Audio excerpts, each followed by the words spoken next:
Olá, Itavano! Bem-vindos à nossa videoaula sobre a formação e a movimentação de nuvens. Vou pedir para que vocês acompanhem, como sempre, lá pelo PowerPoint. Qualquer dúvida, vocês me chamam no privado e a professora estará ajudando cada um de vocês dentro daquilo que vocês ainda não compreenderam ou estão com um pouquinho mais de dificuldade.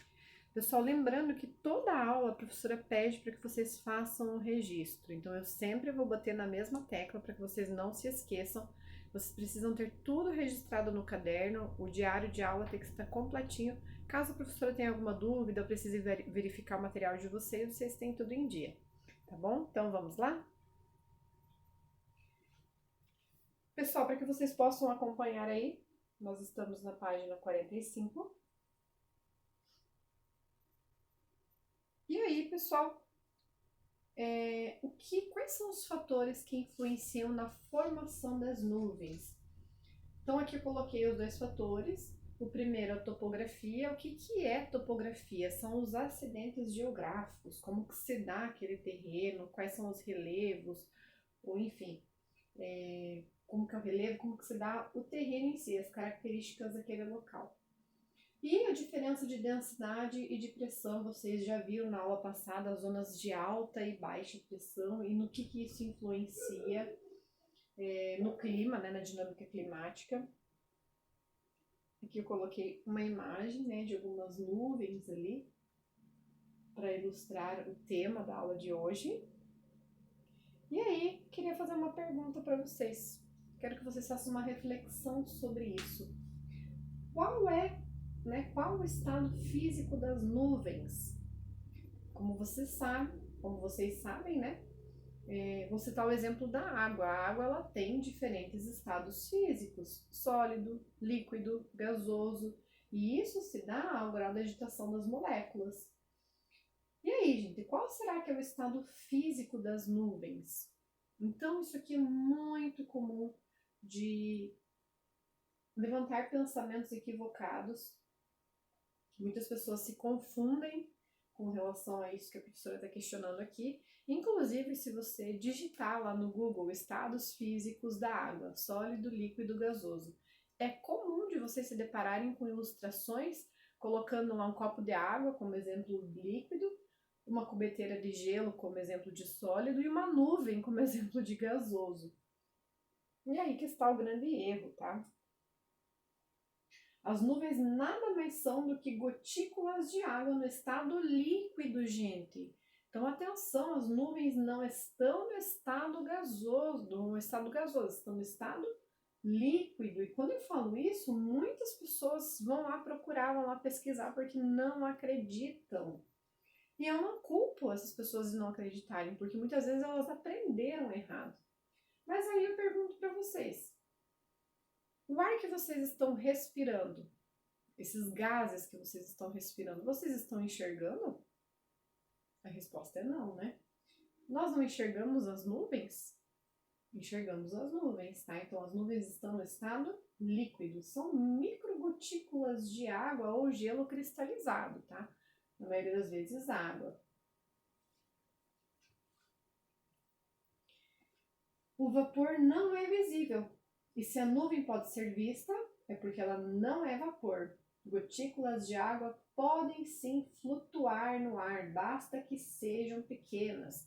Vocês viram lá como fatores climáticos, por exemplo, como elementos climáticos, a umidade relativa do ar. Tá? Então, quando eu falo umidade relativa do ar, o que eu estou me referindo? Tá? A água, essas gotículas de água que ficam flutuando. E às vezes o clima está mais úmido ou mais seco. Inclusive, quando o clima está muito seco, aconselha-se que as pessoas utilizem umidificadores de ar, porque é comum em tempo seco as pessoas sofrerem de crises alérgicas, dificuldade para respirar, as mucosas ressecam. E aí, talvez, né, pensando nas nuvens, pensando no estudo que a professora acabou de falar, vocês imaginem aí a água quando a gente coloca para ferver. E aí vocês perguntam, nossa professora, mas as nuvens, eu consigo enxergar elas, e elas são parecidas com a fumaça que sai da água quando eu fervo. E aí, gente? Se o vapor é invisível, o que é a fumaça que sai de uma panela com água fervendo? Gente, também são gotículas de água, tá? O que acontece aqui? A água ferve na panela, tá? E aí o que acontece? Esse vapor entra em contato com o ar mais frio. E aí a gente tem uma mudança do estado físico denominada condensação, que é o mesmo que acontece lá com o box do banheiro, por exemplo, quando você toma banho, tá? Então, essa fumaça vai se resfriando, vai se condensando e formando ali uma pequena nuvem. Ainda falando sobre a formação das nuvens, para que haja a formação das nuvens, gente, é preciso vapor d'água e é preciso que ele se condense. E para que ele se condense, nós precisamos de correntes de convecção. Lembra que a professora explicou para vocês o que era convecção? E coloquei vários exemplos do cotidiano de vocês que nem na apostila estavam, eu quis colocar as imagens lá para ajudar. A convecção é quando o que está sob maior temperatura, ou seja, que acaba sendo menos denso, sobe, e aquilo que está com menor temperatura desce. E a gente pode usar esse exemplo para as correntes de ar também, tá? Então, uma parcela do ar quente se resfria conforme se eleva.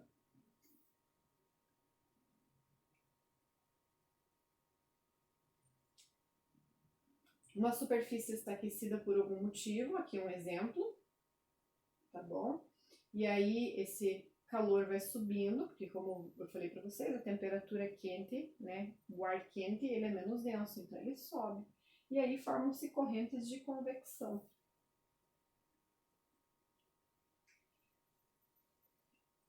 A convergência de ar por causa também de uma região de baixa pressão, nós já falamos sobre isso. Então aqui mais um exemplo. Não se esqueçam de explorar o QR Code, tá, gente? Tá lá na apostila, usem o aplicativo, que ele sempre traz informações extras sobre o assunto. Há o levantamento de ar também em razão da topografia. Lembra que eu expliquei para vocês o que era a topografia? Olha a corrente de ar aqui em relação à topografia. E também esse levantamento se dá ao longo de frentes frias, tá? Então o ar quente também se elevando, porque nós temos aqui frente fria, tá? O ar frio, onde tem ar quente, o ar quente sobe, e aí à medida que ele vai subindo, ele vai se resfriando. O esquema a seguir mostra como o bolsão de ar quente próximo à superfície sobe, se expande e se resfria. Já vou mostrar para vocês. O resfriamento é responsável pela condensação. Lembra que eu falei para vocês o que era condensação? Mudança de estado físico, a água voltando para o estado líquido, né? E então o que acontece? O resfriamento é responsável pela condensação de parte do ar úmido. E são as gotículas de água em estado líquido que vemos e identificamos como uma nuvem, que à medida que vai se condensando, né, vai formando aglomerações ali e ficando cada vez mais densas, mais propício a ocorrer precipitação. Lembre-se também que tem influência das zonas de pressão, tá? Aqui nós temos as imagens que estão lá na apostila de vocês. Tá? A primeira imagem mostra a porção de ar quente, que vai aumentando de volume e vai diminuindo a temperatura enquanto vai subindo. E aqui na outra imagem nós temos uma representação também do ar quente subindo. E aí o que acontece? A temperatura diminui, parte do ar se condensa e então formam-se as gotículas que vão constituir aqui a nuvem. E é isso, pessoal, tá? Então eu vou passar para vocês as atividades lá no grupo de WhatsApp. A aula de hoje é breve, então assim que vocês concluírem a visualização da aula, as atividades, aí vocês podem estar verificando se tem alguma coisa por fazer, se vocês têm alguma dúvida e perguntando para a professora caso vocês tenham algum tipo de dificuldade, tá bom? Então, até a próxima videoaula.